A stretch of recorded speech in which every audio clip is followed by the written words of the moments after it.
Hello everyone, good evening. I hope you all are fine. And guys, हम कर रहे थे हमारा 10th क्लास का चैप्टर ग्लिम्पसेस ऑफ इंडिया, जिसके 2 पार्ट्स हम कर चुके हैं और अभी इसका लास्ट पार्ट है टी फ्रॉम असम, जो लिखा है अरूप कुमार दत्ता ने।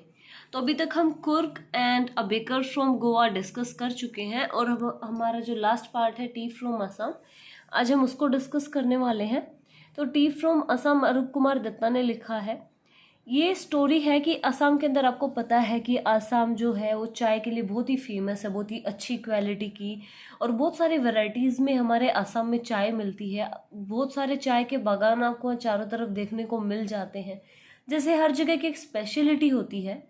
जैसे माना जाता है कि हमारे यूपी में, महाराष्ट्र में गन्ना ज़्यादा होता है, पंजाब में है, हरियाणा में गेहूं सरसों की फसलें ज़्यादा होती हैं, कि सर्दियों में अब चारों तरफ सरसों के खेत, गेहूं के खेत आपको नजर आएंगे।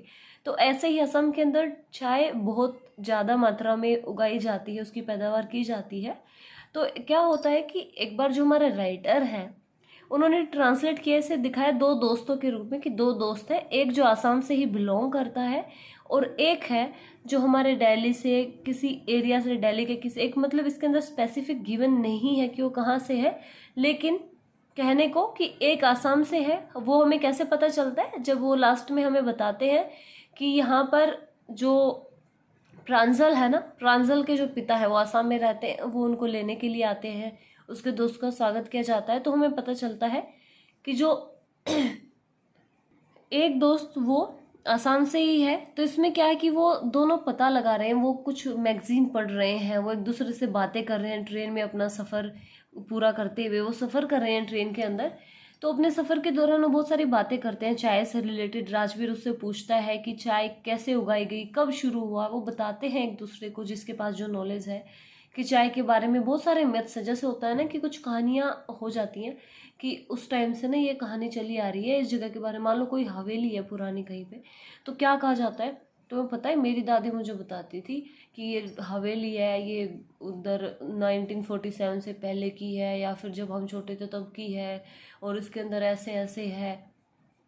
कुछ भी बना लेते थे कि यहाँ पर राजा रहता था या फिर कोई और रहता था, फिर वो यहाँ से छोड़ के चले गए, अब यहाँ कोई आता जाता नहीं है, इससे डरावने लगते। तो कुछ इसी टाइप की है। तो मुद्दे पर आते हैं। तो क्या है कि टी फ्रॉम आसाम से रिलेटेड जो भी स्टोरीज हैं, वहाँ की जो वेराइटीज़ हैं, ये उसके बारे में बात कर रहे हैं। तो 2 दोस्त हैं, Rajveer and Pranjal, exploring the tea gardens of Assam, जो असम के टी गार्डन्स के बारे में एक्सप्लोर कर रहे हैं, यानी कि खोजबीन कर रहे हैं, उनके बारे में जानना चाहते हैं। तो राजवीर कहता है कि पीपल जो है, यहाँ पर जो लोग हैं, हमारे पूरे वर्ल्ड के अंदर हर रोज कम से कम 80 करोड़ चाय पी जाती है। 80 करोड़ चाय का कप पिए जाते हैं हमारे पूरे दुनिया में हर रोज, राजवीर ऐसा बोलता है।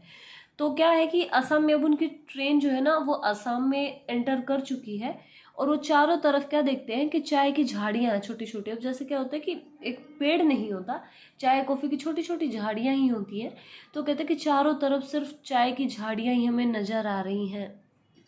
और असम की माना जाता है कि सबसे ज्यादा चाय की पैदावार असम में ही की जाती है। अब आगे एक स्टोरी बताता है, प्रांजल एक स्टोरी बताता है। वो एक मैगजीन पढ़ रहा होता है ट्रेन के अंदर बैठे हुए। तभी वो राजवीर को बोलता है कि तुम्हें पता है कि चाइनीज जो मानते, चाइनीज लेजेंड, यानी कि जैसे हमारे यहाँ होते हैं ना कि संत होते हैं, तो कह रहे कि जो चाइना के जो संत हुए हैं, उनके अकॉर्डिंग क्या है कि a few branches of T fail accidentally in the boiled hot water. वो कहता है कि चाय की कुछ पत्तियां ना अचानक से, एक्सीडेंटली क्या होता है कि मतलब गलती से या फिर अचानक से उसके अंदर उबलते हुए गर्म पानी के अंदर गिर गई थी। The emperor like the delicious taste and the tea discovered. और जो राजा था, यानी कि उस टाइम पे चाइना के अंदर कोई राजा हुआ होगा, नाम गिवन नहीं है इसके अंदर।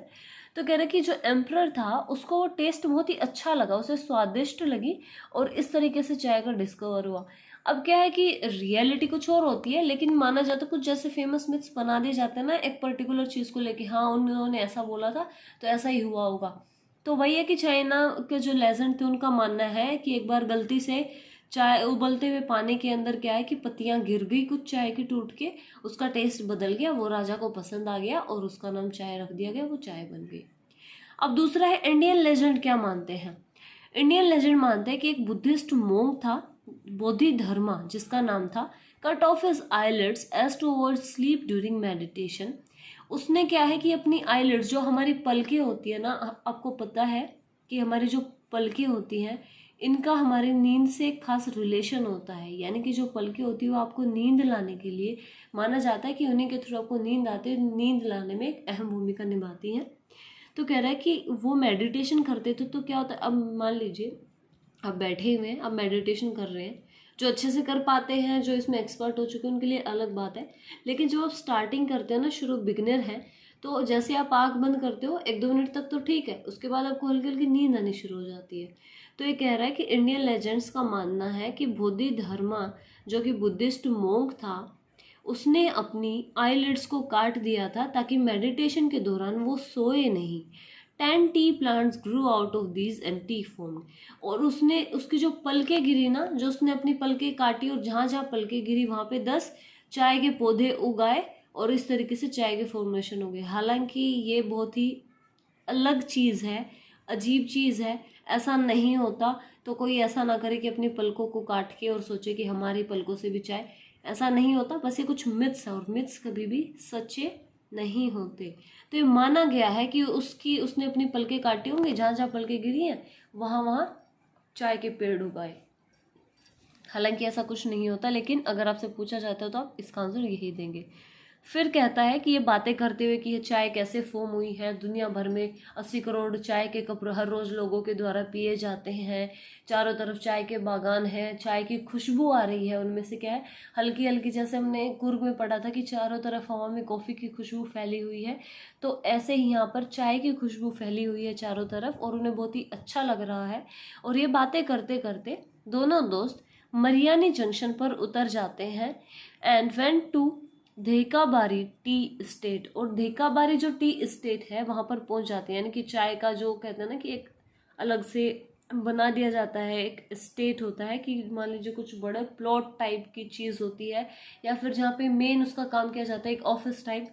तो कह रहा है कि धेकाबारी टी स्टेट पर वो जो दोस्त हैं वो मरियानी जंक्शन पर उतर कर और वहाँ पर चले जाते हैं चाय के बारे में और खोजबीन करने, उसके बारे में जानने कि उसकी कितनी वैरायटीज़ होती हैं।